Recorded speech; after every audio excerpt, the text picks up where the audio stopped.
నమస్తే, welcome to Sakshi education. This is Ram. India post సంబంధించినటువంటి India post గ్రామీణ dock సేవకు సంబంధించినటువంటి దాదాపుగా 28,000 పైచిలకు ఖాళీలకు సంబంధించినటువంటి అప్లికేషన్ ప్రాసెస్ అనేది త్వరలో ముగుస్తూ ఉందన్నమాట. సో ఈ నోటిఫికేషన్లో దాదాపుగా 28,636 ఖాళీలు అయితే మనకు ఇక్కడ అఫీషియల్గా మెన్షన్ చేయడం జరిగింది. తెలుగు రాష్ట్రాలకు చెందినటువంటి ఆంధ్రప్రదేశ్, తెలంగాణలో 2 రాష్ట్రాల్లోనూ కూడా భారీగా ఖాళీలు ఉన్నాయి. సో వీటికి సంబంధించినటువంటి అప్లికేషన్ ప్రాసెస్ మరో 2 రోజులలో మనకు ముగియడం జరుగుతుంది.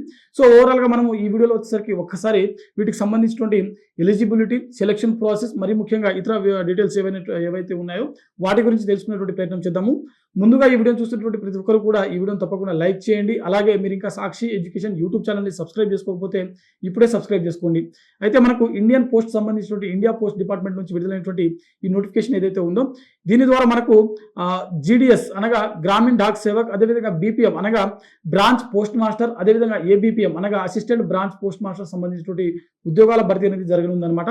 ఓవరాల్గా మనకు తెలుగు రాష్ట్రాలతో పాటుగా ఆల్ ఓవర్ ఇండియా నుంచి దాదాపుగా 28,636 ఖాళీలు అయితే మనకు ఇక్కడ మెన్షన్ చేయడం జరిగింది.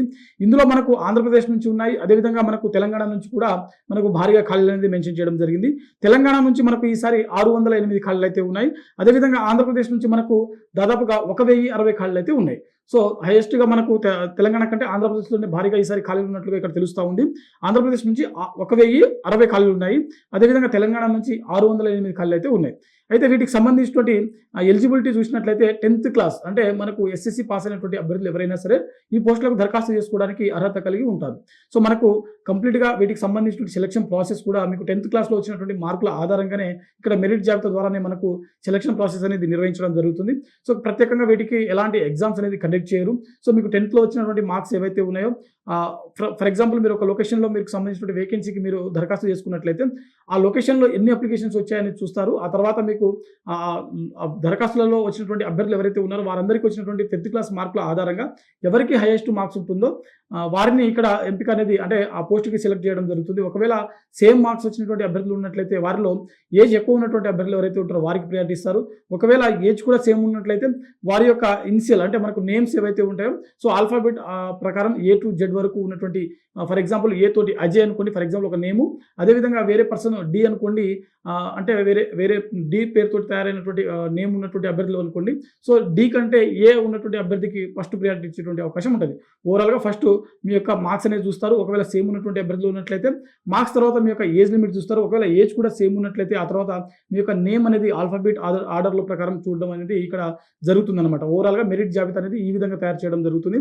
ఆ తర్వాత వీటికి సంబంధించినటువంటి ఏజ్ లిమిట్ చూసినట్లయితే మనకు అభ్యర్థులు ఎవరైనా దరఖాస్తు చేసుకోవాలనుకున్నటువంటి అభ్యర్థులు మీకు కనీసం 18 సంవత్సరాల నుంచి మాక్సిమం 40 సంవత్సరాల వరకు వయసు ఉండాల్సి ఉంటుంది.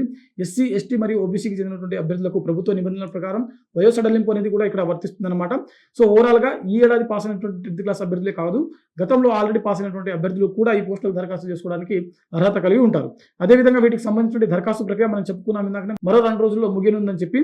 సో మనకు ఫిబ్రవరి 14వ తేదీన వీటికి సంబంధించినటువంటి దరఖాస్తు ప్రక్రియ అనేది అఫీషియల్గా ఇక్కడ మనకు రిజిస్ట్రేషన్ ప్రాసెస్ అనేది ముగియడం జరుగుతుంది. ఆ తర్వాత వీటికి సంబంధించిన అంటే రిజిస్ట్రేషన్ అనేది మనకు ఫిబ్రవరి 14వ తేదీ వరకు ఉంటుంది. ఆ తర్వాత రిమైనింగ్ ప్రాసెస్ ఏదైతే ఉందో ఫీ పేమెంట్ కావచ్చు, ఇతర డీటెయిల్స్ మెన్షన్ చేయడం కావచ్చు, వీటికి సంబంధించినటువంటి అప్లికేషన్ ప్రాసెస్ కంప్లీట్ అనమాట. అది కంప్లీట్ డీటెయిల్స్ అని చెప్పవచ్చు. వీటికి సంబంధించినటువంటి చివరి తేదీ చూసినట్లయితే ఫిబ్రవరి 16వ తేదీన మనకు ముగియడం జరుగుతుంది. ఓవరాల్గా మనకు ఫిబ్రవరి 16 వరకు మనకు అవకాశం ఉంది. ఫిబ్రవరి 14 వరకు మాత్రమే మనకు రిజిస్ట్రేషన్ చేసుకోవడానికి అవకాశం అనేది ఇక్కడ చాలా స్పష్టంగా మెన్షన్ చేయడం జరిగింది. అఫీషియల్ వెబ్సైట్ అయినటువంటి indiapost.gov.in అనే వెబ్సైట్ ద్వారా మీరు లాగిన్ అయ్యి వీటికి సంబంధించినటువంటి అప్లికేషన్ ప్రాసెస్ అనేది కంప్లీట్ చేసుకోవాల్సి ఉంటుంది. ఓవరాల్గా ఈసారి మనకు ఇండియా పోస్ట్ నుంచి విడుదలైనటువంటి ఈ పోస్టల్ డిపార్ట్మెంట్ సంబంధించిన పోస్టల్ బ్యాంక్ ఏదైతే ఉందో దీని నుంచి విడుదలైనటువంటి ఈ నోటిఫికేషన్ ద్వారా దాదాపుగా 28,636 ఖాళీలకు సంబంధించినటువంటి భర్తీ అనేది నిర్వహించడం జరుగుతుంది. సో తెలుగు రాష్ట్రాల్లో కూడా మనకు భారీగా ఖాళీలు ఉన్నాయి. సో ఎవరైనా మీకు తెలిసినటువంటి ఆస్పిరెంట్స్ కావచ్చు, లేకపోతే మీ ఫ్యామిలీ మెంబర్స్ కావచ్చు, రిలేటివ్స్ కావచ్చు, ఇంకెవరైనా కావచ్చు 10th క్లాస్ అర్హత కలిగి ఉన్నట్లయితే వారికి ఈ అవకాశాన్ని చెప్పేటువంటి ప్రయత్నం చేయండి. సో దీని ద్వారా వారి జీవితంలో ఒక కొత్త వెలుగునిచ్చేటువంటి అవకాశం కూడా ఉంటుంది.